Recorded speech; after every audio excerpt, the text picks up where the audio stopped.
मेरे फादर साहब ने मेरे को बोला कि हमारे ख़ानदान में किसी ने बिजनेस नहीं किया। वो बात मेरे को मेरे यहाँ पे आके लगी दिल के अंदर में। I join DTDC on 8th of June 1998. The day I knocked the door of DTDC and I took the application, so they asked me to deposit 25,000 rupees as a security deposit. Suddenly I opened my purse and I found a 25 paisa in my pocket. 25,000 का requirement था और 25 पैसा जेब में था। Yes, absolutely right. DTDC की success story में सबसे बड़ा क्या है, जिस दिन आप ये सोचोगे DTDC मेरी कंपनी है, तो उस दिन आपका थॉट प्रोसेस, आपका काम करने का तरीका, सब कुछ देखने का नजरिया, सब कुछ बदल जाएगा। DTDC के अंदर जितने first generation channel partner, they are not coming from the higher degree कि कोई MBA करके या कोई विलायत स्टडी करके आए। फिर लॉजिस्टिक का इंडस्ट्री तो वही रोड पे ही है। रोड पे ही है, एग्जैक्ट। लॉजिस्टिक का आदमी रोड पे नहीं है तो फिर वो हवा में हवा में है। DTDC फिजिकल है। फिजिकल बोलता हूँ, हम फिजिकल भी अवेलेबल है और डिजिटल भी अवेलेबल, हाइब्रिड मॉडल पे है। तो हम दोनों तरीके से, क्योंकि इंडिया में आज भी ह्यूमन टच पॉइंट बहुत इंपॉर्टेंट है, तो DTDC का एडवांटेज हमेशा ह्यूमन टच रहा है और रहेगा, उसको कोई कॉपी नहीं कर पाएगा। Logistics is a real, logistic itself is a physical, digital is a platform जो फैसिलिटेट करता है। डिजिटली डिलीवरी नहीं हो सकती ना, end of the day delivery करने के लिए या पिकअप करने के लिए तो आपके किसी के घर पे जाना ही पड़ेगा और घर पे या किसी के ऑफिस में जाके डिलीवरी देना ही पड़ेगा। तो उसके लिए ह्यूमन टच तो आप कभी इग्नोर कर ही नहीं सकते हो। तो DTDC का खासियत उस समय से आज तक ही है, एक बार DTDC का कहीं बोर्ड लग जाता है, आपको रिटेल कस्टमर आना शुरू हो जाता है ऑटोमेटिकली। जहाँ भी कोई इंडियन बैठा हुआ है, फॉरेन में भी, वो DTDC देखता है, उसको पता है इंडिया की कंपनी है, ये कोई फॉरेनर कंपनी नहीं है। जो DTDC का जो फर्स्ट जनरेशन चैनल पार्टनर था, उस टाइम टेक्नोलॉजी का टीवी नहीं था इंडिया के अंदर में। तो उन लोगों के लिए जो जेन जी बच्चे हैं, अपना कुछ करना चाहते हैं, उनके लिए तो ये राइट टाइम है इस इंडस्ट्री में आने के लिए। लेकिन DTDC की जब भी एक स्टोरी लिखी जाए, एक वॉल ऑफ हिस्ट्री पे जब लिखा जाए, तो उसमें लिखा जाए एक चैनल पार्टनर DTDC का, एक channel partner can be director in the DTDC board. मैंने अपना एक ड्रीम शेयर किया कंपनी के अंदर में कि जब हिंदुस्तान 2047 में 100वां साल मना रहा हो आज़ादी का, तो DTDC भी इंडिया की टॉप 50 कंपनियों में होगी इंडिया के, और उसके लिए हमें जो भी करना पड़ेगा वो हम करने के लिए तैयार हैं।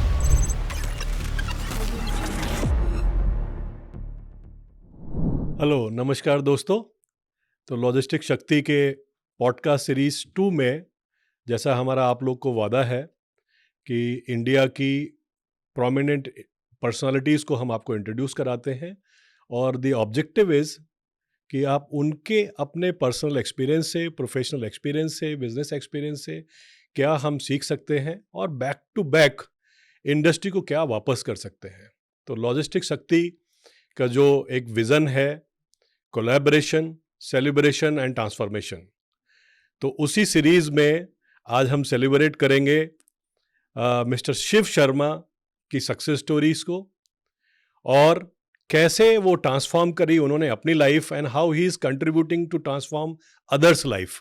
That is going to be our discussion, and he comes from one of the India's the largest network of last mile delivery company, DTDC Express Limited, which has demonstrated one of the unique model of franchising in India, and this model has been so largely successful, and through this model the DTDC has been able to transform the lives of thousands of common men and made them one of the professional, the wealthiest, empowered businessman from a common man. Since I have been the part of a DTDC, I started my career also in DTDC. So I have learned from the DTDC's chairman that the ordinary man can deliver the extraordinary result. And based on this theme, let me introduce Mr. Shiv Sharma, National Franchisee Advisory Board, who is not only managing his own business and contributing DTDC's channel partner management immensely. So let me further introduce you, Mr. Shiv Sharma. Thank you very much for making this possible for Logistics Shakti podcast. I am sure with your success story, many of the entrepreneur and the future entrepreneur who is looking for their career in logistics industry is going to be beneficial. और उनको आपका podcast सुनने के बाद और success story सुनने के बाद बहुत मज़ा आने वाला है, और इसी डिस्कशन को हम आगे बढ़ाते हैं. Thank you. So before we move, we'd like to hear from you your own success story. How did you started and what are the kind of उतार चढ़ाव आपने देखे? थोड़ा ब्रीफ में अपने बारे में आप बताइए please. Thank you, Amit ji. Thank you very much for inviting me for your Logistic Gati Shakti program. And unfortunately, I was not attend your first 9th August 9th Logistic August, Shakti. yeah. Yes. So, but I am sure कि in future I will be part of your all the Certainly. initiative. Most yeah. welcome. Thank you Yeah. very much. And I am so humble because you give introduction about myself. So, is a achievement for me as a channel partner of DTDC and Shiv Sharma. So, regarding is my story in DTDC, though DTDC channel partner, each channel partner having their own success story, I joined DTDC on 8th of June 1998. The day I knocked the door of DTDC is 28th of May 1998. And when I reached a Karol Bagh office, a small office, the journal office, and I took the application, so they asked me to deposit 25,000 rupees as a security deposit. Right. And suddenly I opened my purse and I found a 25 paisa in my pocket. 25,000 का requirement था और 25 पैसा जेब में था. Yes, absolutely right. और मैंने उस टाइम हमारे मिस्टर एस गांगुली होते थे जी. तो मैंने उनको साफ बोला कि सर आज मेरे पास 25,000 रुपये नहीं है. दो I am in A business, एक बिजनेस में था मैं, लेकिन 21 मई या 23 मई 1998 को इंडिया ने पोखरण में जो न्यूक्लियर टेस्ट किया था, उससे पहले मेरा एक्सपोर्ट फैब्रिक का बिजनेस था. तो सेंक्शंस लगे यूरोप ने, अमेरिका, उस टाइम इंडिया इतनी कोई बड़ी पावर थी नहीं. सैंक्शन में बहुत Sanctions ज़्यादा में हम लोग इम्पैक्ट फंस हो गए, गया बिजनेस impact के हुआ ऊपर. बिजनेस. तो उसी टाइम में अप्रैल में मेरी एंगेजमेंट होके चुकी थी. ओह. तो आई वाज नो वेयर कि एक लड़के का इंट्रोडक्शन हुआ है कि लड़का एक्सपोर्ट फैब्रिक में काम करता है और अब मैं करूं क्या. एक्सपोर्ट का बिजनेस करने के साथ साथ जॉबलेस हो गए और शादी भी हो गई. शादी एंगेजमेंट हो चुकी थी. हाँ. शादी होनी बाकी थी. तो मैंने उनको बोला आज मेरे पास पैसे नहीं है, जिस दिन पैसे आएंगे उस दिन मिल जाएंगे, आज पैसे नहीं है. तो उन्होंने कहा नहीं, हम नहीं दे सकते. तो मैं वापस स्टेज से उतर के जा रहा था, तो सडन एक लड़का आया, उसने बोला कि सर आपको बुला रहे हैं. तो मैं वापस गया, कह रहा आप पैसे दे देंगे ना बाद में. मैं हाँ सर मिल जाएंगे पैसे की टेंशन नहीं है. तो कह रहा आप एप्लीकेशन ले जाइए. I came back to my house, क्योंकि उस समय शादी मेरी 31 अक्टूबर 1998 होनी थी. तो हम लोग अपना पूरा घर तोड़ के नया बनवाना चाह रहे थे कि फादर को ये था कि घर में बेटी आने वाली है, लक्ष्मी आने वाली है, तो उसका स्वागत हम नए घर में नए ढंग से करें इसके अंदर में. और उसकी जिम्मेवारी भी मेरे ऊपर थी, क्योंकि मेरे फादर साहब जो थे वो DTC में थे उस टाइम, और इतनी इनकम नहीं थी कि भाई हम एक ऐसी अच्छी ज़िंदगी को हम जी पाए, उसके अंदर इतना खर्चा कर सकें. लेकिन हाँ, मैं एक बिजनेस में था, तो आई टेक स्टेप कि मैं वो करना चाहिए. तो आई केम बैक, तो मेरा फ्रेंड था, उसने पूछा क्या हुआ. मैं बोला यार 25,000 की सिक्योरिटी है, पैसे तो है नहीं आज के टाइम में. तो वो घर पे गया वापस, उसने 50,000 रुपये ला के मेरे हाथ में रखे. छोटे से एक बिजनेस हाउस के अंदर छोटा सा केबिन टाइप से लेके, केबिन टाइप्स के अंदर 8x4. दो my background is finance, I complete my BCom honours from Delhi university from Motilal Nehru college. तो फाइनेंस का नॉलेज था. और फर्स्ट ट्रांसशिपमेंट 347 रुपीज़ था. 347 को जब मैंने कैलकुलेशन निकाला, टोटल मोटल कैश सेल्स था सारा उस समय पे जो भी हुआ था. तो रिटेल बुकिंग जो हम बोलते हैं, DTDC में बोलते हैं, काउंटर पे जो वॉक इन कस्टमर आता है उसको रिटेल बुकिंग Okay. बोलते हैं. हाँ. आज रिटेल की डेफिनेशन अलग अलग हो गई है, लेकिन उस समय की रिटेल डेफिनेशन ये थी कि नहीं, आज भी हाँ, सर्विस इंडस्ट्री में जो रिटेल है तो वो तो वॉक इन, हाँ, जो हाथ का कैश देके जा रहा है वो रिटेल है मेरा. हाँ. तो इमीडिएटली आई फाउंड कि 780% प्रॉफिट इज देयर.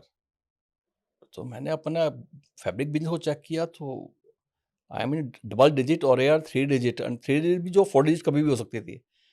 तो आई बिना सोचे मैंने उसको जंप कर दिया उसके अंदर. मैंने 1 महीने बाद बोला जहाँ से बिजनेस हाउस था कि मेरे को एक चैम्बर चेंज करना है, आई नीड बिग चैम्बर. और दूसरी तरफ ये डर था कि अब मैं जहाँ मेरी होने वाली वाइफ है उनको क्या बताऊंगा मैं, क्योंकि उन्होंने लड़का देख के फैमिली शादी करी है, लड़का एक एक्सपोर्ट फैब्रिक काम करता है. हाँ. और यहाँ पे उस समय क्योंकि वो 90s के दौरान में courier is not a very popular और इज ए ग्लैमर वर्ड नहीं था वो। मतलब उसको एक कोरियर मतलब पोस्टमैन की निगाह से दिखता था, पोस्टमैन जॉब। तो चिट्ठी बांटने वाला है। लेकिन मैं उसको कहता हूँ चिट्ठी बांटना भी एक, जो गांव से बिलोंग किया हूँ, गांव में मेरा जन्म हुआ है, तो हमें पता है कि जब डाकिया आता था, वो जब बेल बजाता था, तो लोगों की खुशी होती थी कि मेरी की कहीं से कोई चिट्ठी आई है, मैसेज आया है मेरे लिए। तो वो तो हम महसूस कर सकते हैं कि गांव से पैदा हुए इम्पोर्टेंट है वो उसके अंदर कम्युनिकेशन के लिए। तो वहाँ से जर्नी स्टार्ट करने का मेरे को लगा कि मेरे को बिजनेस करना है, आगे इसी में जाना है। आपने ये वर्ड यूज किया कि आपके पास पैसे नहीं थे और आप वापस चले जा रहे थे, फिर गांगुली साहब जो डीजीएम थे, हेड थे नॉर्थ इंडिया के 98 में, उन्होंने वापस बुलाया। फिर आपने 50,000 जमा करे या 25,000 सिक्योरिटी दी सर मैंने। अच्छा, तो क्या हेल्प मिली आपको गांगुली साहब से? गांगुली साहब से मेरा जो फर्स्ट कुछ दिन थे, क्योंकि जब मेरे को एप्लीकेशन दिया गया, उन्होंने बताया हम आपको सेल्स में सपोर्ट करेंगे, आपको उस एरिया में कस्टमर देंगे। पहले दिन मैंने 4 बॉय हायर करे और 2 दिन बाद ही 4 में से 3 बॉयज नहीं आए। एट्रिशन हो गया, 4 में से 3 का एट्रिशन हो गया। और करोल बाग से ऑफिस जाना, मेरे को सुबह लोड लेके आना, और हमारे स्टाफ थे जो भी कुछ टाइम पहले रिटायर हुए हैं, मैं खुद उनको अंकल जी की बात करता था, मोहिंदर खुराना जी, उन्होंने साथ नहीं छोड़ा मेरा, अमित जी। उन्होंने कहा सर आपके साथ हूँ मैं, आप ये वाला एरिया पकड़ो डिलीवरी का, ये वाला एरिया डिलीवरी का मैं पकड़ता हूँ। तो कुछ दिन हमने ऐसे काम किया। तो उस टाइम दिल्ली में लाइट का इतना क्राइसिस होता है, इलेक्ट्रिसिटी का। तो हाई राइज बिल्डिंग के अंदर में विदाउट इलेक्ट्रिसिटी, जहाँ लिफ्ट नहीं है, और जून का महीना, जून जुलाई दिल्ली का महीना कैसे होता है सबको पता है अच्छी तरह से। उस समय डिलीवरी करना स्टार्ट किया, और वहीं से मेरे लिए बहुत बड़ा लर्निंग मिलना शुरू हुआ कि पहला अपॉर्चुनिटी मेरे को डिलीवरी करते के साथ ही मिलना स्टार्ट हुआ। तो डिलीवरी करते हो आपको टच मिल जाता है, मिल गया, और कनेक्ट हो जाता है, आपको एक एंट्री मिल जाती है। जहाँ पे आपको रिसेप्शनिस्ट मना करती थी वहाँ पे, क्योंकि उस समय सिक्योरिटी गार्ड बड़ी कंपनी में रखे जाते थे, जो छोटी कंपनी थी वहाँ पे सिक्योरिटी गार्ड का कल्चर था नहीं वहाँ पे दिल्ली में। तो उस टाइम रिसेप्शनिस्ट पर जाना, डॉक्यूमेंट देना, फिर रिक्वेस्ट करना और काम के लिए बात करना, तो वहाँ से अपॉर्चुनिटी मिलना स्टार्ट हुआ वहाँ से। तो वो एक जर्नी था। फिर मेरे को लगा कि अपनी वाइफ को जो स्टोरी मैं बता रहा था कि आपको जो मेरी ज़िंदगी के साथ है, कि अब फैमिली में क्या बोलूँ जो अपने इन लॉस को। तो एक दिन मैंने फिर फ़ोन किया अपनी वाइफ को कि मैं आपसे बाहर मिलना चाहता हूँ। तो हम लोगों ने बाहर मीटिंग हुआ, तो बोले क्या बात है। मैंने आपके पास पूरा राइट है कि इस रिलेशनशिप को ब्रेक करने का, क्योंकि मेरे साथ जो हुआ है लाइफ के अंदर में अभी पिछले 2-3 महीने के अंदर में, मैं आपको धोखा देना नहीं चाहता हूँ। मैं ये काम कर रहा था, ये हुआ है मेरे साथ में, और आज मैं कोरियर का काम कर रहा हूँ। ओके। तो आप डिसीजन लेने के लिए फ्री हैं। तो उन्होंने वही बात बोली जो हमारी एंगेजमेंट के टाइम पे बात हुई थी, कि आप इंडिपेंडेंटली कुछ बनना चाहते हो, और मेरे को आपकी यही चीज़ अच्छी लगती है कि आप बिल्कुल सामने आप फ्रंट होकर बात करते हो और कुछ हाइड नहीं करते हो।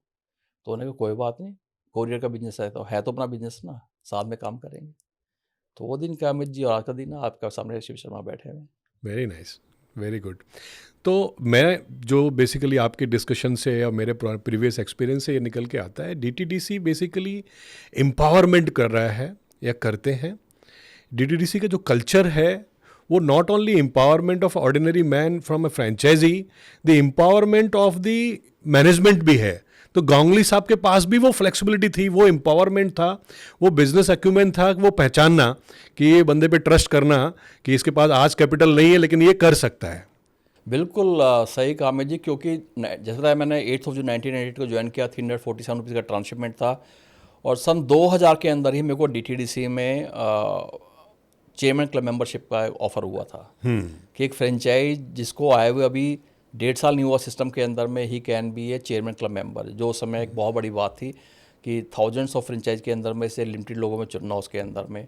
और ये उनकी दूरदर्शी थी, उनकी मतलब एक वो डेस्टिनी में क्या लिखा था गांगुली साहब का मेरे साथ में साथ में उसके अंदर में, कि शायद उन्होंने कुछ पहचाना या क्या हुआ था गॉड नोज, कि उन्होंने मेरे को दिया, चेयरमैन क्लब मेंबरशिप मिली मेरे को सन 2000 के अंदर में। उसके बाद मतलब मैंने पीछे मुड़ के डीटीडीसी में कभी देखा ही नहीं मैंने। What is chairman club membership by the way for the audience? For the audience के डीटीडीसी में क्लब बनाया गया था जहाँ पे आप चेयरमैन के साथ में बात कर सकते हैं, कोई डिस्कशन होता है या कोई मीटिंग्स होती हैं, वहाँ पे एक पर्टिकुलर चेयरमैन बनाया गया था, उसमें क्लब बनाया गया था उसके अंदर, जहाँ पे आपको कस्टमर्स के लिए सपोर्ट आपको चाहिए अलग से, वो फैसिलिटी थी उसके अंदर में। इस तरह की कुछ चीज़ें थी उस समय के हिसाब से, जो Correct. अपने टाइम से मतलब काफ़ी एडवांस थी लॉजिस्टिक इंडस्ट्री के आज के हिसाब से। So basically, chairman is directly connecting with Connected, certain yes. franchisee to Yes. have the feedback, to seek suggestions and cooperations. Even that कि चेयरमैन साहब की विजिट्स होती थी हमारे ऑफिस में, जहाँ पे वो बजट बनाना सिखाते थे हमारे को, कि कंपनी अपना बजट बनाती है तो एक चैनल पार्टनर भी अपना बजट, वो इंटरप्रेन्योर स्किल उन्होंने सिखाना शुरू किया था। Got it. और डीटीडीसी की सक्सेस स्टोरी में सबसे बड़ा क्या है कि जैसा आपने एक वर्ड यूज़ किया था अपनी बात करते हुए, कि डीटीडीसी के अंदर जितने first generation channel partner, they are not coming from the higher degree, कि कोई एमबीए करके या कोई विलायत से पढ़ के, विलायत इज अप्रोप्रिएट वर्ड क्योंकि उस जमाने में यही बोला जाता था 80s 90s में, Foreign विलायत study करके है। फॉरेन स्टडी करके आए, चाहे कुछ भी पढ़ के आए, लेकिन हाँ विलायत मतलब कि इंग्लैंड की बात करते थे, विलायत मतलब इंग्लैंड की बात करते थे, वहाँ से पढ़ के कोई नहीं आता था, और जो होते भी वो बहुत हाई रिच फैमिलीज के बच्चे जाते थे पढ़ने के अंदर। डीटीडीसी ने इंडिया की इकोनॉमी के अंदर में, इंडिया के अंदर में जो कंट्रीब्यूशन दिया है वो बहुत ही कम ऑर्गेनाइजेशन मिलेंगी है, क्योंकि हर बच्चे की कोई ना कोई एस्पिरेशन थी। हमने वो दौर देखा है 80s 90s का, जब वहाँ पे आपको कैरोसिन के लिए लाइन में लगना पड़ता था, कोल के लिए लाइन में लगना पड़ता था, गैस सिलेंडर आया तो एक बहुत अजीब बात थी, यार ये क्या चीज़ आई है, मदर डेयरी आया तो दूध कैसे निकल सकता उसके अंदर में, तो उसमें आपको एक बकेट लेके जाना पड़ता था दूध लाने के लिए, माचिस मतलब आपको चाय का पैकेट है ब्रुक बॉन्ड का छोटा लीफ आता था, तो वो दौर हमने देखे हैं लाइन में लग के, ब्यूरोक्रेसी के दौर से उस समय जैसे इंडिया ने प्रोग्रेस किया, तो ऐसे हजारों लोगों की एक्सप्रेशन थी कि अपना कुछ करें लाइफ के अंदर में। जैसे मैं अपना बताऊं तो जब मैंने 92 में जॉब छोड़ा, मैंने फर्स्ट जॉब मेरा यूनिवर्सिटी के फाइनल ईयर से पहले ही हो गया था। मैं वहाँ पे गया था, कुछ अकाउंट्स का कुछ काम पेंडिंग था, उस समय पे कंप्यूटर नहीं थे, उस टाइम मैनुअल बुक अकाउंटिंग होता था, तो वहाँ पे गया था कि कुछ बुक्स का काम आउटस्टैंडिंग है मतलब एंट्री का, तो आप कर दीजिए। एट दैट वाज 14 जनवरी 1986। उसके बाद मैं वहाँ से निकला हूँ 31 दिसंबर 1992 को। Mister SJ. कोठारी जी आज भी हैं, जो मेरे पहले एम्प्लॉयर थे, और जहाँ से मैंने अकाउंट्स की बहुत बारीकियाँ सीखी, क्योंकि 7-8 ब्रांचों की बुक राइटिंग करना, बैलेंस शीट बनाना, उस समय पे बैलेंस शीट 2 करोड़ की बैलेंस शीट फाइनल करना, मैनुअली करना, ट्रायल बैलेंस उठाना, प्रॉफिट एंड लॉस बनाना, बैलेंस शीट बनाना, फिर सी के पास जाना वहाँ पे। तो वहाँ से सीखने के बाद फिर एक दिन यही दिमाग में आया कि मेरे को अपने लाइफ में कुछ करना है। तो 31 दिसंबर आज भी याद है कि मैंने उनको बोला कि सर मैं कुछ कल से नहीं आऊँगा, मेरे को अपनी लाइफ में कुछ करना है। तो उन्होंने कहा क्या करेगा? मैंने मेरे को नहीं पता, लेकिन कुछ अपने लिए कुछ करना चाहता हूँ। तो उन्होंने मेरे को आशीर्वाद दिया कि मैं तेरे साथ हूँ, कभी कोई दिक्कत हो तो ये सीट तेरे लिए आज भी हमेशा खाली रहेगी तुम्हारे लिए। तो उसके बाद से 2-3 बिजनेस में हाथ डाला, बस ये था, पहला बिजनेस किया, अच्छा पैसा कमाया, लेकिन पार्टनरशिप में था, सक्सेसफुल नहीं हुई। तो मेरे फादर साहब ने मेरे को बोला कि हमारे ख़ानदान में किसी ने बिजनेस नहीं किया। तो वो बात मेरे यहाँ पे आके लगी दिल के अंदर में। तो मैंने अपने फादर साहब को बोला कि हमारे ख़ानदान में किसी ने नहीं किया ना, तो आपका बेटा आपको किसी ख़ानदान में बिजनेस करके दिखाएगा। Very good. और आई एम सो फॉर्चुनेट कि उनके जिंदा जी रहते ही मैंने डीटीडीसी में वो कामयाबी हासिल करी उसके अंदर में, जहाँ पे काफ़ी लोगों को हासिल करने में कई साल लग जाते हैं उसके अंदर में। जैसे बताया 2000 के अंदर में चेयरमैन क्लब मेंबर बना, फिर कंपनी ने एक नया हिस्टोरिक डिसीजन लिया था 2009 के अंदर में, जो हिंदुस्तान के अंदर क्या वर्ल्ड के अंदर बड़ी बड़ी कंपनियां नहीं करती है फ्रेंचाइज मॉडल के अंदर में, खास तौर से कि कंपनी ने एडवाइजरी बोर्ड बनाया है, जहाँ पे एक फ्रेंचाइजी उस बोर्ड का पार्ट था। Very nice. जबकि बोर्ड्स के अंदर ये बात होता है कि जो बोर्ड्स के अंदर बंद हॉल में बात होती है वो बाहर आके बात नहीं होती है, लेकिन डीटीडीसी में इतना ओपननेस था कि जो बात हम बाहर करते हैं, जो अंदर करते हैं, वो बात हम बाहर भी कर सकते हैं वहाँ पे। सो वी आर सेइंग कि डीटीडीसी में transparency is another factor of a trust, जिससे एक फ्रेंचाइजी के बीच में और एक मैनेजमेंट के बीच में ट्रस्ट बिल्ड होता है, और ट्रांसपेरेंसी को डेमोन्स्ट्रेट करने के लिए एक ऑर्गेनाइज सिस्टम डीटीडीसी ने बनाया कि जहां चैनल पार्टनर को, फ्रेंचाइजी को एडवाइजरी बोर्ड के माध्यम से उसका मैनेजमेंट का एक पार्ट बना दिया। उसमें बेटर यह हुआ ऑर्गेनाइजेशन के लिए और चैनल पार्टनर दोनों के लिए कि चैनल पार्टनर को काफ़ी बारीकियां सीखने को मिली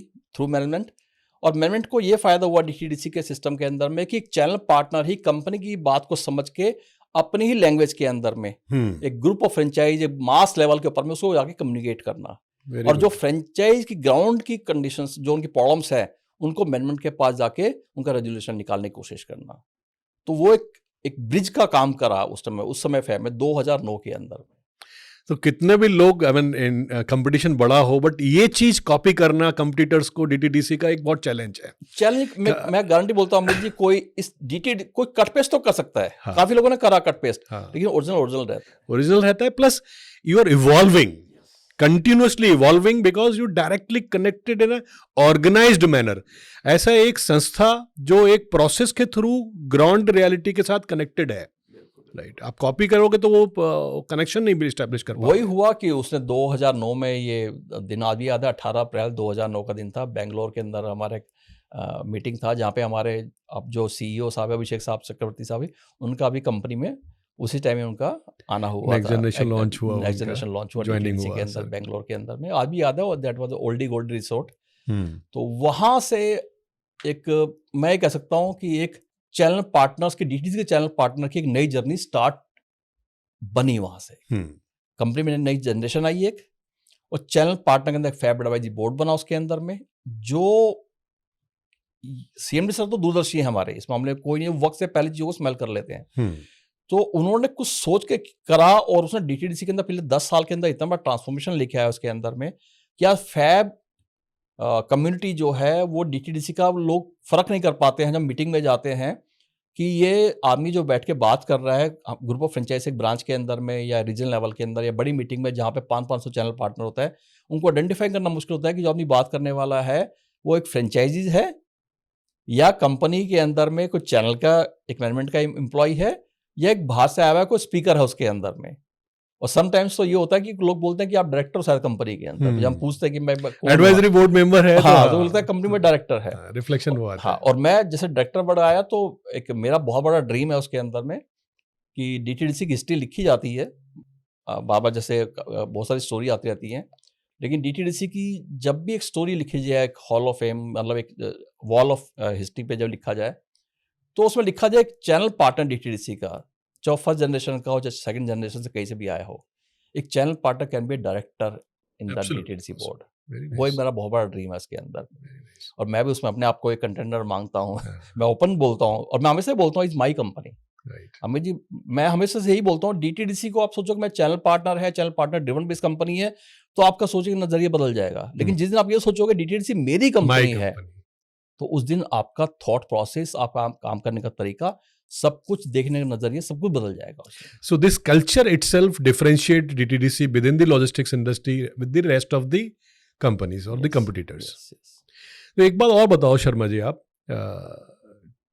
तो जो एक मेरा भी अपना एक पर्सनल एक्सपीरियंस है और लॉजिस्टिक्स इंडस्ट्री में जिस तरीके से कनेक्ट है उसके पॉइंट ऑफ व्यू से, और डीटीडीसी के जो एक मेरा पास्ट का एसोसिएशन रहा है उसके पॉइंट ऑफ व्यू से भी, कस्टमर का या एक जनरल कंज्यूमर का जो एक रिटेल में यूज़ करते हैं कुरियर को, उनका एक ऑब्जर्वेशन रहता है कि फ्रेंचाइजी मॉडल है तो शायद हमें क्वालिटी डिलीवरी करना एक डिफ़िकल्ट रहता है। जो डीटीडीसी उसको कंटिन्यूसली उसको रॉन्ग प्रूव करने की कोशिश कर रहे हैं और कर भी रहे हैं, राइट। तो थोड़ा बताइए कि फ्रेंचाइजी के सिस्टम में जहाँ पे कंट्रोल मैकेनिज्म एक चैलेंज रहता है, डीटीडीसी ने वो सक्सेसफुली कैसे डिलीवरी करा और एक यूनिफॉर्म एक्सपीरियंस वो कैसे डिलीवर कर पा रहे हैं अपने कस्टमर्स को। यस, अमित जी, बहुत अच्छा सवाल है आपका, क्योंकि फ्रेंचाइज बेस मॉडल के अंदर में कोई भी किसी भी सेक्टर में हो, उसकी फायदे बहुत है और खामियाबी बहुत है जी। कोई भी इंडस्ट्री फ्रेंचाइज मॉडल हो, विदाउट डायरेक्ट मॉडल हो, उसमें हमेशा प्लस माइनस होते हैं उसके अंदर में। कोई भी 100%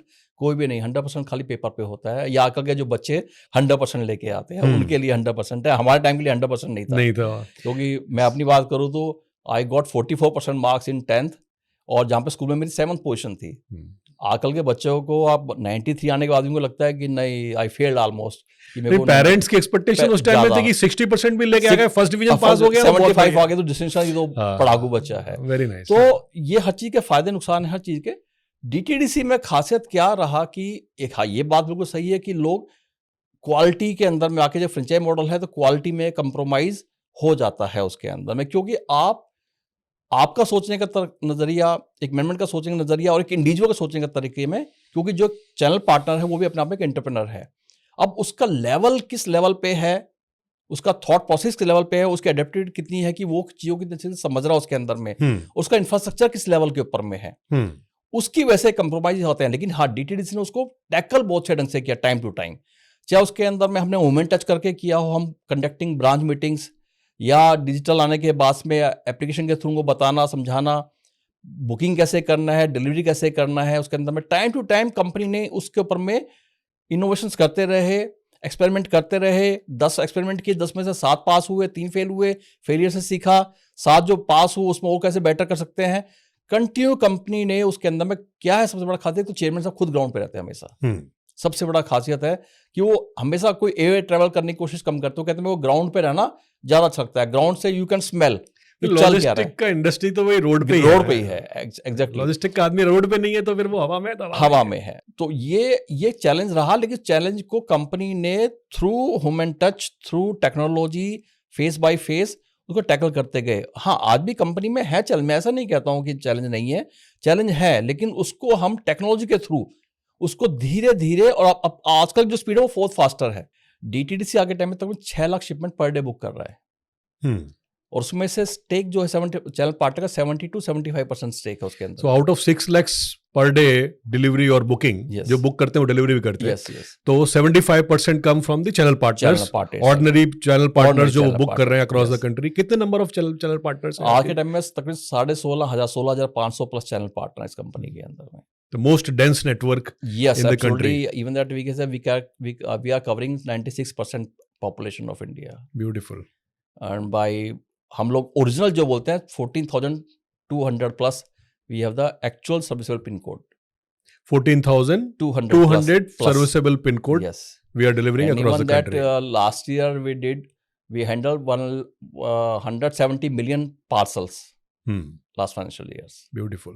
बट इतना बड़ा हमारा डीटीडीसी का आपका नेटवर्क है और इतना बड़ी डेंसिटी है, टेक्नोलॉजी है, where do you see DTDC positioning here in the e-commerce industry? बहुत अच्छा सवाल है आपका ये कि डीटीडीसी डेफिनेटली इसमें स्टार्ट तो किया था, लेकिन मैं फिर भी बोलूँगा हम लेट स्टार्टर है, लेट बिगनर है इसके अंदर में। सबसे बड़ा खेल इसमें है ई-कॉमर्स के अंदर में डिजिटल का। आप मैनुअली इसके अंदर में कुछ काम नहीं कर सकते हो, और देख all this company come with the money, मतलब जो फंडेड मनी थी डीटीडीसी के अंदर में। कोई ऐसा इन्वेस्टर नहीं है इसके अंदर में। डीटीडीसी के अंदर में आपको पता है डीटीडीसी की हिस्ट्री 70,000 रुपीज से स्टार्ट हुआ कंपनी, लेकिन अनफॉर्चुनेट कि लोकेशंस, हाँ, उतने हमारे पास ऑप्शन नहीं है कि हर एक को चैनल पार्टनर देने का। तो उसके अंदर में हम लोगों ने 1-2 बार स्टेप लिया, फेल हुए, सीखा अपनी गलती से। और लॉकडाउन के अंदर में मेरे को आज भी याद है, हमारा नेशनल कॉल हो रहा था जहाँ पे हमारे जो सीईओ साहब हैं उनसे मेरा एक डिस्कशन हुआ था ई कॉमर्स को लेके कि हमारे इतने सारे पीछे हम फेलियर्स हुए हैं ई कॉमर्स के अंदर, लेकिन हम सक्सेसफुल इसके अंदर में नहीं स्टैब्लिश हो पा रहे हैं। लेकिन पिछले 4 साल के अंदर में पोस्ट कोविड डीटीडीसी की टोटल रेवेन्यू के अंदर में 15% कंट्रीब्यूशन कन्फर्म था ई कॉमर्स। चैलेंज फ्रेंचाइजी था इसके अंदर में, क्योंकि उसके अंदर में डिजिटली आपको पिकअप करना, उसके अंदर में सीओडी एक बहुत बड़ा चैलेंज था उसके अंदर, सीओडी को शिपमेंट को हैंडल करना, सीओडी का रेमिटेंस करना उसके अंदर में, जो डीटीडीसी ने पिछले 4 साल में अपने सिस्टम के अंदर में इतने प्रोफेशनल्स हायर करने के बाद सिस्टम को रिबूस्ट किया, अपने फेलियर से सीखा उसके अंदर में, और आज उसी चैनल पार्टनर के थ्रू हम लोग मैक्सिमम पिकअप हमारा चैनल पार्टनर ही करता है, चाहे वो company direct party customer sign करे, चाहे चैनल पार्टनर कस्टमर साइन कर रहा है उसके अंदर में, और टेक्नोलॉजी बेस हो गया उसके अंदर में। आज भी चैलेंज है सीओडी को लेके, लेकिन कंपनी ने उसके अंदर कम एज ए इन्वेस्टर, जहां पे कस्टमर का अगर शिपमेंट डिलीवर्ड हो गया है और पैसा चैनल पार्टनर के थ्रू अभी कंपनी के वैलेट में नहीं आया है, लेकिन कंपनी वीक में 2 दफा कस्टमर को पेमेंट कर रहा है सीओडी का। Beautiful. So the e-commerce potential is not ignored by DTDC.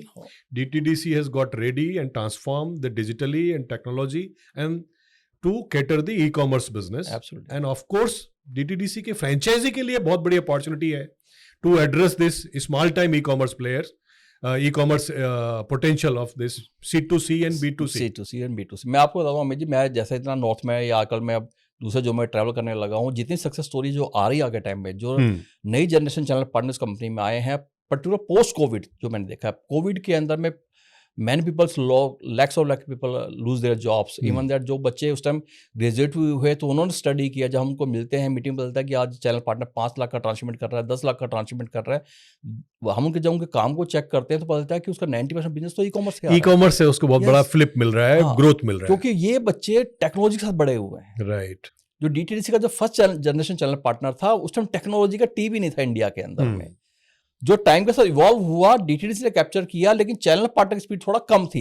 लेकिन आज चैनल पार्टनर्स में आ रहा है कि बिना टेक्नोलॉजी के थ्रू में आगे बढ़ नहीं पाऊंगा, इसलिए आगे टाइम में डीटीडीसी में जो 6 lakh shipment per day book हो रहे हैं, उसमें तकरीबन 45% शिपमेंट मेरा डिजिटली बुक हो रहा है, नॉट मैनुअली।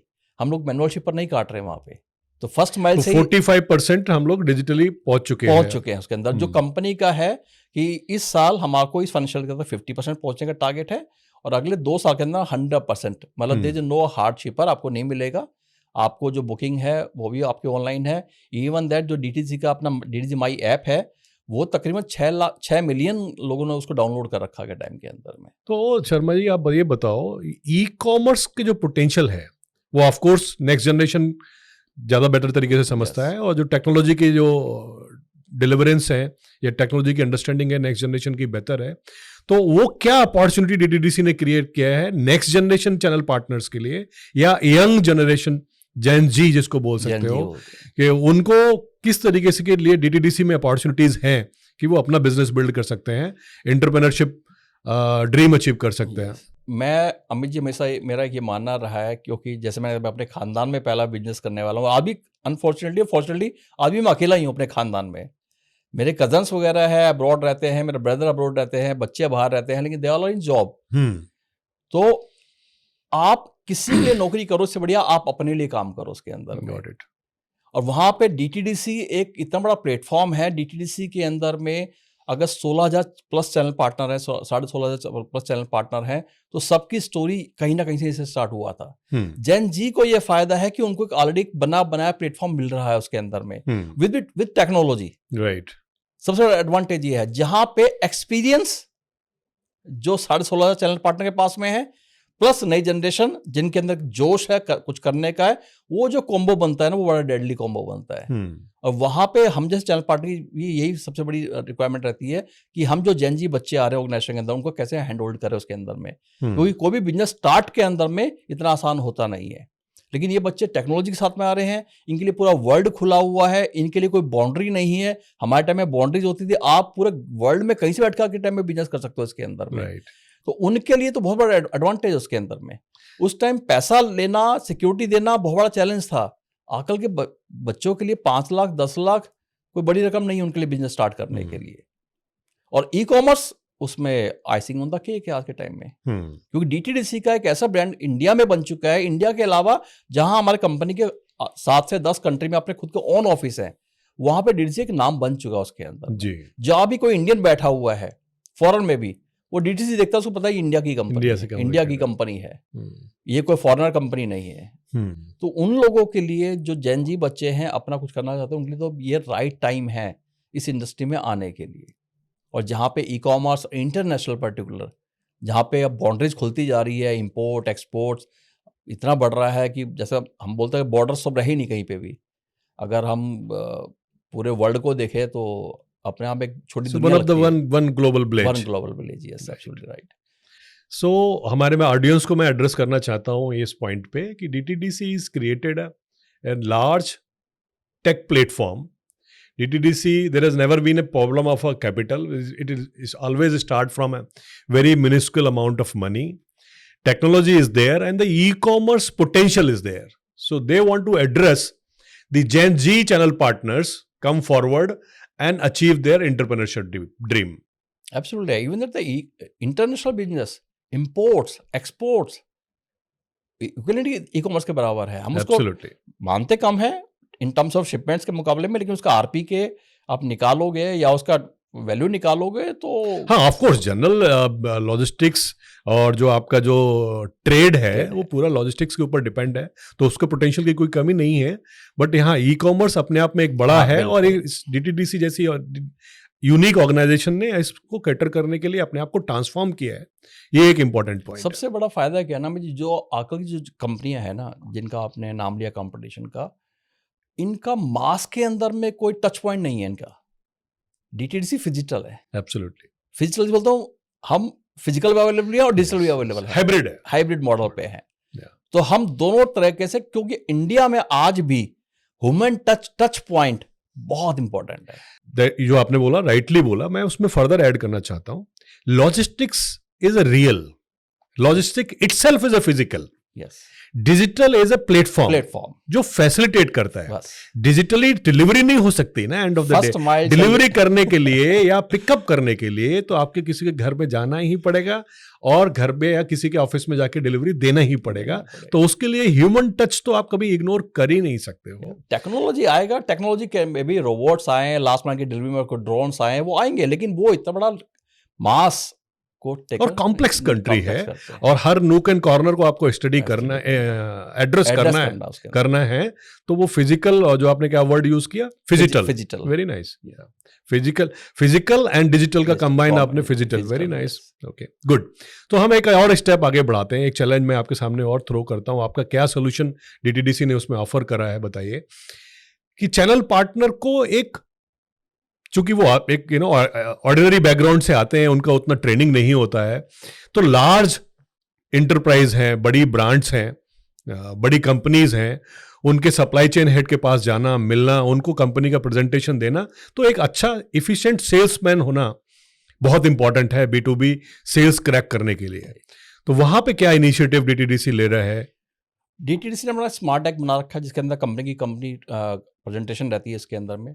दूसरा सबसे बड़ा जो इसमें एडवांटेज है चैनल पार्टनर के पास में, कि वो कस्टमर की रिक्वायरमेंट को समझता है। अगर कस्टमर के पास जा रहा है, जो वो किसी सेगमेंट का कस्टमर हो, SME हो, MSME हो या बिग जाइंट प्लेयर हो, DTDC already doing business with multi Giants. इस तरह के हम लोग क्या कस्टमाइजेशन है, कस्टमर की रिक्वायरमेंट के आगे टाइम में कस्टमर आके रिक्वायरमेंट बोले, उससे पहले हमें ही पता होना चाहिए कि जिस कस्टमर के हम जा रहे हैं उसके चैलेंजेस क्या क्या हैं, उसकी इंडस्ट्री के चैलेंज क्या क्या हैं, क्या रेमेडीज हमारे पास में है, इस तरह के कस्टमर को हम किस तरह से हैंडल करते हैं, और किस तरह से जब अब एक कस्टमर है, अगर मान लो ऑटोमोबाइल्स का कस्टमर है, ऑटोमोबाइल्स के हम 5 बड़े कस्टमर को हम डील कर रहे हैं, मेरे को पता है इनका चैलेंज क्या है, उस चैलेंज के अंदर हम लोग किस लेवल के जाके इनके साथ काम कर रहे हैं, तो उस ऑपरेशन को, उसकी नीड्स को अगर मैं कस्टमाइज कर दूं, तो फिर कुछ मैटर नहीं करता। अल्टीमेट उस कस्टमर को फर्स्ट माइल से लास्ट माइल तक उसको delivery intact, smooth, safe, sound और सिक्योर के साथ, सिक्योरिटी के साथ चाहिए उसको।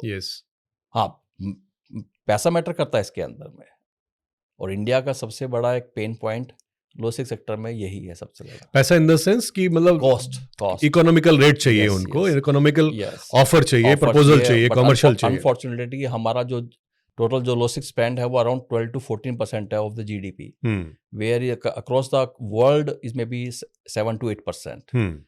उसके लिए इंडियन गवर्नमेंट्स को चाहिए, इंफ्रास्ट्रक्चर काम हो रहा है लेकिन उसकी स्पीड और फास्टर चाहिए। हम लोग हमेशा एयर पे डिपेंडेंस नहीं हो सकते। इंडिया एक बहुत बड़ी कंट्री है जहाँ पे एक छोटे छोटे जो स्टेट्स भी हैं वो यूरोप के बड़े हैं, बिल्कुल। तो उनको मैनेज करना स्पीड के साथ में, लो कॉस्ट के साथ में, इंडियन कंज्यूमर हमेशा पैसा कम खर्च करके और ज्यादा की डिमांड करता है। वो natural India value for money चाहिए उनको। आप हमेशा उनको बेवकूफ नहीं बना सकते और बन भी नहीं सकते वो लोग। तो ये एक है उसके अंदर में। तो यहाँ पे मेरा एक पॉइंट है कि किस तरीके की ट्रेनिंग आप लोग देते हैं या डीटीडीसी प्रोवाइड करते हैं अपने चैनल पार्टनर्स को to become a good sales person और क्रैक लार्ज अकाउंट्स। यस, उसके अंदर टाइम टू टाइम, जैसे डीटीडीसी ने अभी 2 साल पहले स्टार्ट किया डीटीडीसी इग्नाइट के नाम से। डीटीडीसी इग्नाइट जो हमारा फर्स्ट इग्नाइट हुआ था, वो that was in Goa, and second was happened just in September in Jaipur itself. Is a purely sales conference जहां पे कंपनी से या सिलेक्टेड चैनल पार्टनर जिन्होंने एक बेंचमार्क अचीवमेंट किया है, जैसे लास्ट टाइम भी अभी जो सितंबर में हुआ है डीटीडीसी इग्नाइट जयपुर में, वहाँ पे only 60 channel partners there, 16,000 channel partner जिन्होंने लास्ट फाइनेंशियल ईयर के अंदर में एक्स्ट्रा ऑर्डिनरी रिजल्ट डिक्लेयर करे। So growing channel partner has been shortlisted. उनकी सक्सेस स्टोरी क्या है, उन्होंने क्या किया, और खाली वो अटेंड नहीं करते हैं, उस सेशन के अंदर 2 दिन के सेशन में उनकी पार्टिसिपेशन होती है। उनके थॉट्स क्या हैं, टॉपिक्स दिए जाते हैं, जहां पे वो एज ए टीम, जहां पे चैनल पार्टनर आपको लगेगा नहीं चैनल पार्टनर है, वो मैनेजमेंट का लगता है कि इज ए मैनेजमेंट पर्सन, जहां पे डिफरेंट फंक्शनल से आके लोग किसी टॉपिक के ऊपर में मैनेजमेंट को प्रेजेंटेशन देते हैं उसके अंदर में कि हमें ये करना चाहिए। तो स्किल्स के अंदर बात है, हर आदमी की अपने अपनी डिफरेंट स्किल्स है उसके अंदर में। आगे टाइम में अगर हम बिजनेस की बात करें तो मेट्रो सिटी से ज़्यादा बिजनेस इंडिया के अंदर में जो टायर 2 और टायर 3 में आ रहा है, बहुत तेजी के साथ में आ रहा है उसके अंदर में।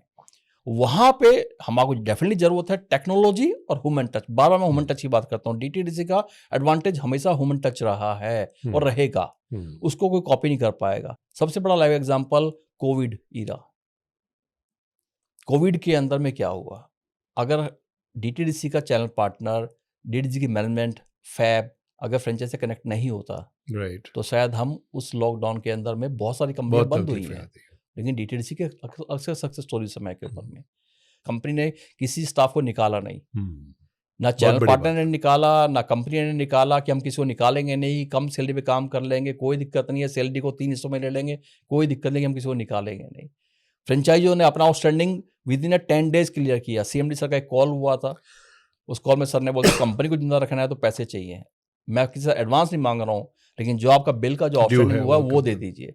और हम लोगों ने कॉल्स करी और लोगों ने एडवांस में आके पैसा दिया। लोगों ने, वो ह्यूमन टच ही था। उनको पता था, जब जितनी भावना है कि मेरी कंपनी है, आदमी अपनी फैमिली के लिए कुछ भी करने को तैयार होता है, अपने बच्चे के लिए कुछ भी करने को तैयार होता है। जिस दिन फैमिली डीडीसी को अपनी फैमिली समझ लोगे तो उस दिन कोई बैरियर नहीं है इसके अंदर में, कोई चैलेंज नहीं है। चैलेंज आएंगे ट्रांसफॉर्मेशन के साथ में, हम उसको ओवरकम करते जाएंगे और उतनी अपॉर्चुनिटी बढ़ती जाएगी चैनल पार्टनर के लिए।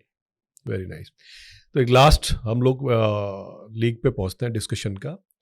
ये एक ह्यूमन ड्रिवन बिजनेस है, आपने ह्यूमन टच को काफ़ी एक्सप्लेन करा, और इसके साथ साथ ह्यूमन हैंड बिजनेस है, क्योंकि आपको जितने हाथ चाहिए डिलीवरी करने के लिए और पिकअप करने के लिए, वो लॉजिस्टिक की सबसे बड़ी नीड रहती है, और लास्ट माइल में और भी ज़्यादा इंटेंस हो जाती है, क्योंकि B2C और B2B दोनों नेटवर्क डीटीडीसी जैसी एक्सप्रेस डिलीवरी कंपनी उसको एड्रेस करते हैं। तो एज ए चैनल पार्टनर आप लोग अपना वर्कफोर्स का मैनेजमेंट किस तरीके से करते हो? टिपिकल जो आपके डिलीवरी बॉयज़ हैं, पिकअप्स हैं, उनको कैसे ऑप्टिमाइज करते हो, कैसे रिक्रूट करते हो, कैसे ट्रेनिंग करते हो? ये इस इंडस्ट्री का सबसे बड़ा पेन पॉइंट है आगे टाइम में। जब से ये डिजिटल कंपनी आई है, ऑनलाइन प्लेटफॉर्म आए हैं, और इंडियन कंज्यूमर्स को एक आदत पड़ गई, हर चीज़ घर में बैठे बैठे लेने की आदत पड़ गई है, तो उन्होंने इनकी डिमांड को, वर्कफोर्स को बहुत अलग लेवल पे लेके चले गए। और ये खाली मेट्रो सिटी का नहीं है अमित जी, ये तकरीबन अक्रॉस द कंट्री ये हो चुका है पेनिट्रेशन इसका। इसके अंदर में कंपनी डिफरेंट स्कीम्स लेके आती है उसके अंदर में कि चैनल पार्टनर के स्टाफ को कैसे रिकॉग्नाइज करें, चैनल पार्टनर को कैसे हायर डिलीवरी नेटवर्क में पेमेंट करें। उसके अंदर में डीटीडीसी का जन्म हुआ था, उसमें कोई डिलीवरी कोई पैसा नहीं मिलता था, फ्री। और आपको पता होगा आपके समय पे ही डीटीडीसी में first time paid delivery network आया था उसके अंदर, काफी डिबेट भी हुआ था कंपनी में। और अभी 2 साल पहले उस पेड नेटवर्क को बढ़ाया गया और करने, क्योंकि कई चैनल पार्टनर में डिलीवरी है, पिकअप नहीं उसके एरिया के अंदर। जैसे ये बड़े बड़े हैं जहाँ पे डिलीवरीज है, पिकअप नहीं है, तो चैनल पार्टनर सर्वाइव नहीं करता था। तो कंपनी ने वो सोचा और डिलीवरी नेटवर्क को बढ़ाने के लिए, पुश करने के लिए पैसा दिया। इसके अंदर में टाइम टू टाइम हम लोग फील्ड स्टाफ ट्रेनिंग करते हैं, उसके अंदर में स्टाफ को सिखाया जाता है। उसके अंदर में फ्रेंचाइजी को बोला जाता है कि अपनी डिलीवरी को, नेटवर्क को आप डेली मॉनिटर करिए। उसके अंदर में टाइम्स अपडेशन जो कंपनी ने डैशबोर्ड दे रखा है, उस डैशबोर्ड में देखिए आपका FDM जब आपका बन गया, मतलब फ्रेंचाइज डिलीवरी मैनिफेस्ट बनता है, उसके अंदर बनता है। उसके अंदर फ्रेंचाइजी को बोला जाता है कि आप डिजिटली आप इसको एक्सेप्ट करिए 2 घंटे के अंदर में, 2 घंटे का टाइम उसके पास। तो फ्रेंचाइजी को पता है मेरे को FDM एक्सेप्ट करना है, किस बाइकर को असाइन हुआ वो देखता है। फ्रेंचाइजी अपने डैशबोर्ड में ये देखता है मेरा जो बाइकर लेके गया है उसका परफॉर्मेंस क्या है, लड़का रियल टाइम अपडेशन कर रहा है नहीं कर रहा है। तो फ्रेंचाइजी का जो स्टाफ भी है उसको टाइम टू टाइम ट्रेनिंग देना, ब्रांच लेवल के ऊपर में और फ्रेंचाइजी लेवल के ऊपर में, वो हमेशा की फैक्टर रहा है, क्योंकि सबसे बड़ा फोर्स वही है। और उसको हैंड होल्ड करना वो उससे बड़ा आर्ट है, जो एक फ्रेंचाइज, एक एंटरप्रेन्योर अच्छे से पता है उसको। इंस्टेड ऑफ एक टीम लीडर करे, लेकिन जो फ्रेंचाइज एक एंटरप्रेन्योर है उसको पता है कि ये मेरी फैमिली है, और वो एक क्लस्टर में एक छोटी यूनिट को मैनेज कर पाता है बेहतर तरीके से। मैं अपना एग्जांपल देता हूँ, मैं क्या ऐसे बहुत एग्जांपल जहाँ पे आज भी मेरे पास, अगर मेरे को 27वां साल चल रहा है तो मेरे पास आज भी ऐसे स्टाफ हैं और वो डिलीवरी नहीं करते, लेकिन डिलीवरी बॉय से वो सेल्स एग्जीक्यूटिव हो गए हैं, फाइनेंस संभालने लगे हैं, मार्केटिंग लगे हैं, फर्स्ट माइल संभालने लगे हैं, मिडिल माइल संभालने लगे हैं, लास्ट माइल संभालने लगे हैं, कस्टमर को सेल्स करने लगे हैं। उसके अंदर में नए नए लोग आते हैं, उनको ट्रेन करते रहते हैं, उनको मॉनिटर करते रहते हैं और उनको प्रमोशन मिलता है। तो आज भी लोग हैं जो 25 साल से है, 24 साल से है, 26 साल से मेरे पास काम कर रहे हैं। वेरी हाँ, गुड, उनको है कि आप उनको लायबिलिटी बनाना चाहते हो या एसेट बनाना चाहते हो, ये एक एंटरप्रेन्योर पे डिपेंड करता है। Very nice. और इसलिए वो एंटरप्रेन्योर को टाइम टू टाइम एजुकेट करना, फ्रेंचाइज मीटिंग के थ्रू करना, पर्सनल बात करके करना, या एक क्लस्टर मीटिंग करना, छोटी-छोटी मीटिंग करके। और जब कोई मीटिंग होती है जहाँ मेरे को मौका मिलता है, तो मैं फ्रेंचाइज को फिगर्स पर ज़्यादा बात नहीं करता हूँ, क्योंकि फिगर्स पे सब कंपनी के लोग बात करते हैं। मैं उसमें से कुछ टॉपिक उठाता हूँ, फ्रेंचाइज को उनको बिजनेस करने के तरीके समझाने की कोशिश करता हूँ कि मार्केट में क्या चल रहा है, फ्रेंचाइज बाकी फ्रेंचाइज में अच्छा बिजनेस कौन क्या कर रहा है, क्या आप अच्छा सीख सकते हो वहाँ से, अपने बिजनेस को कैसे और अच्छे ढंग से प्रॉफिटेबल बना सकते हो। अल्टीमेट बिजनेसमैन के लिए profit most most important important है, है, उसके लिए ही काम कर उसके रहे लिए हैं काम एंड ऑफ द करता डे, है वो। That is the ROI. Yes, उसको तो फिक्स सैलरी मिलना नहीं फिक्स है, सैलरी मिलना ही नहीं हैज है। To earn from the profit only. Yeah. Very good. Oh. तो एक लास्ट क्वेश्चन हम लोग एड्रेस करते हैं कि नए चैनल पार्टनर जो एस्पायरिंग चैनल पार्टनर हैं डीटीडीसी के लिए, एंटरप्रेन्योर बनना चाहते हैं, उनके लिए क्या अपॉर्चुनिटीज़ हैं, किस तरीके से हैंड होल्डिंग है, नया आदमी जो आपके साथ अब जुड़ना चाहता है, आपके जैसा सक्सेसफुल फ्रेंचाइजी बनना चाहता है, तो उसके लिए क्या इनिशिएटिव कंपनी लेती है? कंपनी के अंदर में टाइम टू टाइम बहुत सारे इनिशिएटिव, 2 साल पहले भी हमने कहे थे, हम कई तरह के 6 मॉडल निकाले थे हमने। एक चैनल पार्टनर किस तरह से कंपनी में जुड़ सकता है कि फर्स्ट माइल के लिए जुड़ सकता है, खाली वो रेगुलर फ्रेंचाइज भी बन सकता है, लास्ट माइल के लिए भी फ्रेंचाइज जुड़ सकता है। उसके अंदर में ऑप्शन कंपनी ने सारे दिए उसके अंदर में। अब एक जो कंपनी से जुड़ना चाहता है उसको पहले ये सोच के आना चाहिए कि मैं कंपनी के अंदर में किस लेवल पे मेरी एक्सपर्टीज क्या है, या मैं क्या करना चाहता हूँ इस लॉजिस्टिक सेक्टर के अंदर में। और लॉजिस्टिक में आके जब वो बिल्कुल एक पिन पॉइंट पे आया था कि मेरे को हाँ डीटीडीसी सेलेक्ट करना है, तो डीटीडीसी में वो अपने आप को किस लेवल पे देखना चाहता है, किस तरह का चैनल पार्टनर बनना चाहता है, किस तरह का एंटरप्रेन्योर बनना चाहता है उसके अंदर में, कि वो लास्ट माइल पे फोकस करना चाहता है, फर्स्ट माइल पे फोकस करना चाहता है, या कुछ हो करना चाहता है, या वो ज्योग्राफी से बाहर निकल के एक वो कॉर्पोरेट फ्रेंचाइज बनना चाहता है उसके अंदर में। वो भी ऑप्शन है कंपनी के अंदर में कि मैं अपना बिना ऑफिस खोले एक एंटरप्राइज खोल सकता सो हूँ। Professionals can become a corporate channel yes, partner. Absolutely right. और काफी लोगों ने ज्वाइन किया है इसके अंदर में। तो ऑप्शंस कंपनी में कोई कमी नहीं है। कंपनी को ज्वाइन करने की दिक्कत है, कंपनी के अंदर में इतने लोग हैं जो आपको सपोर्ट के लिए बैठे, और कंपनी की जो स्टोरी है, ग्रोथ स्टोरी भी है। कंपनी ने पहले 100 करोड़ करने के लिए काफी साल लगाए, लेकिन पिछले कुछ सालों में देखोगे तो कंपनी की जो ग्रोथ स्टोरी है वो अनस्टॉपेबल है। ब्यूटीफुल। और कंपनी तो भी ये चाह रही है कि हमने इस साल कंपनी 2500 करोड़ का काम करेगी। ये कंपनी का प्योर ट्रांसशिपमेंट, जिसमें चैनल पार्टनर का कंट्रीब्यूशन तकरीबन 1800 करोड़ का कंट्रीब्यूशन होगा 2500 करोड़ के अंदर में। हम इंटरनेशनल एंटिटी को मिला के बात कर रहे हैं इसके अंदर में, जहाँ कंपनी डायरेक्ट बिजनेस करती है उसके अंदर में। लेकिन कंपनी का विजन ये है कि अगले 10 साल में हम 2500 से 25,000 पे जाए। तो कंपनी का मास लेवल पे ऊपर के टॉप लेवल से कितने तरह की डिजाइनिंग हो रही है प्रोडक्ट को लेके, कंसल्टेंसी हायर करी जा रही कंपनियां उसके अंदर में, कि किस तरह से कंपनी की स्पीड को हम हर साल 50-100 करोड़ या 200 करोड़ 400 करोड़ की बात नहीं कर रहे हैं, हम हर साल तकरीबन 2000 से 2500 करोड़ ऐड करने की बात कर रहे हैं। और अमित जी, मेरा तो कंपनी 2x 3x ग्रो करना यस एब्सोल्युटली, उसके बिना बात बनेगी नहीं। आज के टाइम में वॉल्यूम का खेल है उसके अंदर में। हर ट्रांजेक्शन में अच्छा पैसा देखूंगा वो नहीं मिलेगा आज के टाइम में। एज एन किस अकाउंट से मेरे को एप्रोप्रिएट प्रॉफिट कितना मिल रहा है वो मैटर करता है उसके अंदर में। और कंपनी चली इसी लाइन पे रही है। मैं तो कहता हूँ जितने नए एंटरप्रेन्योर, नई जनरेशन इसमें जुड़ सकती हैं, उनका मोस्ट वेलकम उसके अंदर में। और काफ़ी लोगों की फैमिलियाँ डीटीसी में फर्स्ट जनरेशन चैनल पार्टनर थे, उनकी तो थर्ड जनरेशन आ चुकी है। अब तो मैं फ्रेंचाइजी को ये बोलता हूँ मीटिंग के अंदर में कि अगर आप छोटे टाउन में बैठे हुए हैं, वहाँ फ्रेंचाइजी आपके फादर ने सक्सेसफुली चला ली है और आप भी उस बिजनेस का हिस्सा बन चुके हो, तो आप उस तालाब से बाहर आ जाओ। आपके पास समुद्र है खेलने के लिए, आपके पास, आप तालाब से बाहर निकलो, नदी में आओ। नदी में बोलता हूँ विजन को एक्सपांड करो। आप तालाब में बोलता हूँ, आप टायर 3 लोकेशन को, टायर 1 को मैं बोलूंगा तालाब, और समुद्र पूरा इंडिया, पूरा ग्लोब है खेलने के लिए। Very good. आप उसमें आके खेलो, आपको कोई लॉजिस्टिक, कोई रॉकेट साइंस नहीं है, इट्स वेरी सिंपल। बस आपको क्रैक करना आना चाहिए, और एक बार क्रैक कर लिया अपने लॉजिस्टिक को, तो जैसे मैं मेरे बारे में कंपनी में हमेशा बोलता कि शिव सपने बहुत देखता, दिखाता है लोगों को। और जैसे सीएमडी सर का सब्जेक्ट है, मेरा भी है, ठीक है, मैं उनके चरणों की धूल भी नहीं हूँ मैं, चेयरमैन साहब के, क्योंकि उनका कंट्रीब्यूशन फ्रेंचाइज के अंदर बहुत ज़बरदस्त है। अलग लेवल पे लोग देखते हैं उनको, एज ए फादर फिगर देखते हैं। मैंने अपना एक ड्रीम शेयर किया कंपनी के अंदर में कि 2047 when India celebrating 100 years, DTDC कहाँ होगा। वो सपना देख रहा हूँ अमित जी मैं, जब हिंदुस्तान की जो 50 बड़ी कंपनियां मैं किसी सेक्टर की बात नहीं कर रहा हूँ।